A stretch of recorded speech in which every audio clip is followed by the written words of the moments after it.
સુરત શહેરમાં ખાદ્ય પદાર્થોમાં ભેળસેળનું નેટવર્ક વકર્યું છે, જેમાં દૂધની બનાવટો બાદ હવે ઘઉંના લોટમાં પણ સબસ્ટાન્ડર્ડ ગુણવત્તા મળી આવતા ચકચાર મચી ગઈ છે।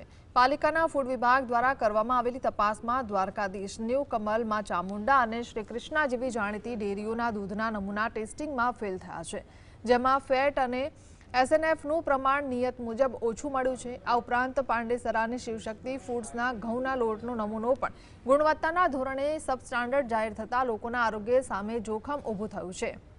હાલ આરોગ્ય વિભાગે આ તમામ એકમો સામે કડક કાયદાકીય કાર્યવાહી હાથ ધરી છે। માંથી अलग अलग સંસ્થામાંથી નમૂનાઓ લેવામાં આવેલ, જે પૈકી 6 નમૂના સબ સ્ટાન્ડર્ડ જાહેર થયેલ છે। શિવશક્તિ ફૂડ્સમાંથી ઘઉંના લોટનો નમૂનો સબ સ્ટાન્ડર્ડ જાહેર થયેલ છે।